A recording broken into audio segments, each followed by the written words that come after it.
Well, he's been one of the top players in the South Atlantic League all season. Now we've got the pleasure of having a couple minutes of his time. It's Nick Lorusso. Nick, thanks so much. Really appreciate it. Yeah, thanks for having me. So let's hop right in. So for you, obviously now with the Cyclones, coming off 2 nights where you guys have exploded offensively. 13 runs last night, 13 runs 2 nights ago as we sit here and record this on this Saturday.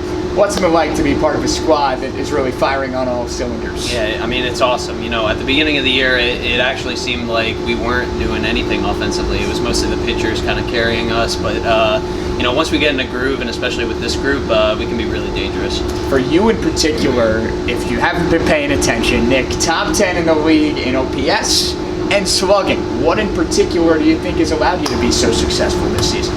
You know, just going through scouting reports, looking at, you know, what the pitchers have been doing, and then sticking to, you know, what I do best, and that's just being myself and not trying to do, you know, anything, you know, too special in particular, not trying to, you know, look at anyone else in particular, just kind of being myself, and I feel like that's all I can be. You're a Connecticut guy, went to high school there. How special is it not only to be a part of this Mets organization, but to be playing here in Brooklyn, not too far from home? Yeah, it's awesome. I got a lot of friends and family coming up. It's very special, very special. I'm familiar with this area a little bit, so you know, not too shabby at all. Have you been to any Cyclones games before? No, just Okay. Mets games, Mets, Okay. Yankees. Sure. But I mean, it's been awesome. It's been awesome to be here, and I'm excited to see what's next. So I mentioned some of those offensive numbers. You've also got 7 long balls this season. 2 of them came on the same day. That was April 14th. I want to rewind to that day where you hit one, and a couple innings later, hit another as a walk-off. How did that one feel? Yeah, that one felt good. Not too, you know, not too many times you get a chance to do a walk-off. I happened to have one last year at Maryland, and you know, this one felt truly special too, especially, you know, the first one being my first professional home run. I want to ask about the Maryland one. If I'm not mistaken, came against Nebraska in the Correct. Big Ten tournament, Yep. where you walked them off in the 11th inning. Mm-hmm. What is it about the big stage and the bright lights that you think allows you to sort of bring out the best in yourself? You know, I feel like it's the team atmosphere and, you know, the crowd. You know, that energy kind of breeds a lot more energy into the team as well. And I feel like, you know, especially these past couple of days, we've had that here in Brooklyn. And, you know, the team is just such a friendly atmosphere. You know, a lot of people, when they think about minor league baseball, they think it's so individualized. But, Right. you know, as a team, you know, especially as this team, you got a lot of guys that care for each other.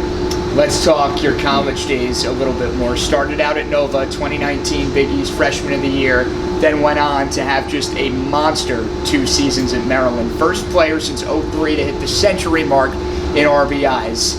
I'm going to preface this next question by saying, you can't say the lineup. You can't say the other guys, your teammates. What allowed you to have such a monster campaign down in College Park?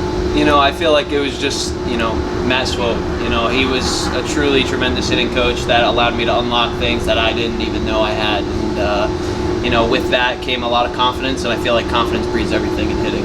How would you say your identity as a player has changed between that stint at the end of the summer of 22 and now here in 2024, first full year in the minors? Yeah, just knowing that, you know, I belong with anybody. And I felt like I proved that in the Cape Cod, you know, some of the best college competition out there. And, you know, here, you know, especially, you know, everybody's the best here, and it's finding the best of the best, and I feel like I'm one of those guys. All right, so now let's zoom out a little bit. Maybe not so much Nick Lorusso, the player, but Nick Lorusso, the person. Tell me something about yourself that, you know, maybe you won't read in a scouting report. What are some of your interests? How do you like to spend off days? Things like that. Yeah, you know, just I love the outdoors. You know, family, mom grew up in Colorado a little bit. Family just moved back out there from Connecticut. Love to spend time outdoors, you know, whether it be skiing, hiking, you know, a bunch of that kind of stuff. You mentioned earlier that you've been to Citi Field, Yankee Stadium, obviously growing up in the area. Yeah. Anyone in particular you have kind of tried to really look up to or model your game after, so to speak? Derek Jeter is the biggest one. You know, I grew up as a shortstop and, you know, went through high school as a shortstop. But, you know, obviously, especially since I've been drafted by the Mets, a lot of my friends call me David Wright. And, you know, the captain, you can't leave him out there, especially moving to third base. Not a bad guy to be in the same conversation as. When did that transition take place for you as far as being a corner guy in the infield? I think at college, you know, I felt like I wanted to, you know, produce more power, and with that kind of coming, into the corner spots and just feeling that level of comfortability. I feel like once I started in college, it just didn't stop. You were also briefly a two-way guy as well, if I'm not mistaken. So how did kind of that shape up, and was it always clear to you that the preference was to be in the batter's box rather than on the mound? Yeah, the preference was always the batter's box. But, I feel like with my two-way experience came a lot of, intelligence of, what pitchers like to do in particular, how they're going to attack certain hitters. And, my preference on the mound was attacking different guys with fastballs, curveballs and all that, but different counts and all that. But, it's definitely helped me, from being a two-way to being in the box, having, what those pitchers are going to be thinking. Sure. So here we sit on June the 8th now, and Nick, everyone talking about obviously their goals and sort of what they have in mind, what they envision for themselves. For you in particular, what are you hoping to get out of the rest of 2024? Yeah, I'm just trying to take it one day at a time. I feel like, everybody that I've talked to, all the way up through the big leagues. I've talked with, Lamont Wade, who's had success with the Giants. Guys like Bubba Aline, who are now on their second season.